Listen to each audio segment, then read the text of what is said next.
পতিত স্বৈরাচার 560টি মসজিদ করেছিলেন। সৌদি এখানে একটা টাকাও দেয়নি। এখানে সৌদির কোনো, এটা ট্যাক্স পেয়ার মানিতে এই প্রায় $1 বিলিয়ন এটা একটা প্রজেক্ট। এই যে সরকারি ব্যয় আমার এত 560টা মসজিদ কেন করতে হবে?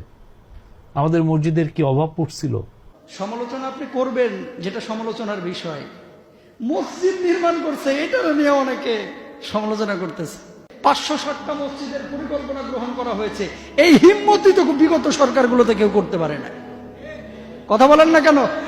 বাংলাদেশে যে একজোটে 2 ধাপে যে মসজিদগুলো উদ্বোধন হলো, এতে আমরা মুসলমানরা গর্বিত। এটা আসলে আমাদের উপজেলায় আমরা কখনো চিন্তাই করিনি যে এইরকম একটা কমপ্লেক্স, এইরকম একটা সুদর্শন, এত সুন্দর একটা মসজিদ হবে। অবশ্যই এটি অত্যন্ত গুরুত্বপূর্ণ এবং তাৎপর্যপূর্ণ ভূমিকা পালন করবে, মানুষের ইসলামী চেতনা পরিবর্তন করবে। এটা শুধু মসজিদ নয়, এটা একটা ইসলামী সংস্কৃতি চর্চা কেন্দ্র হিসেবে ব্যবহৃত হবে।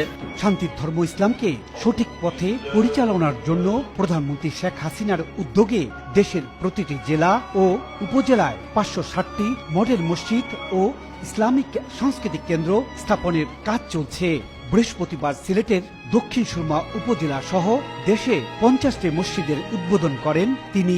এই প্রথমবারের মতো দেশের উপজেলা পর্যায়ে মসজিদে নারীদের জন্য নামাজ পড়ার ব্যবস্থা রাখায় প্রধানমন্ত্রীর প্রতি কৃতজ্ঞতা জানান নারী মুসল্লিরা। এখানে আমাদের যে নারীদের নামাজের যে ব্যবস্থা করেছেন, এটা আল্লাহর দরবারে একটা বড় একটা হয়ে থাকবে, দৃষ্টান্ত হয়ে থাকবে। ইসলামকে বিকৃত আর গোষ্ঠীগত করার হাত থেকে রক্ষা করবে এই মসজিদ, এমনটা মনে করছেন মুসল্লিরা।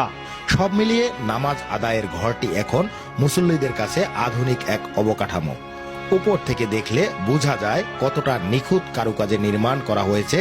ইসলামের দিক দিয়ে যে আগে যেভাবে অবহেলিত ছিল, সেই অবহেলিতটা কাটে গেছে। মডেল মসজিদটিতে একসাথে 1200 মুসল্লি নামাজ আদায় করতে পারবেন। ইসলামকে নিয়ে যে সমস্ত দল এবং উপদল কিংবা গোষ্ঠী বিভিন্নভাবে ব্যবসা করার পায়তারা করে, তাদের বিরুদ্ধে এই মসজিদ এবং সাংস্কৃতিক কেন্দ্র একটি সোচ্চার ভূমিকা রাখবে বলে মনে করছেন মুসল্লিরা।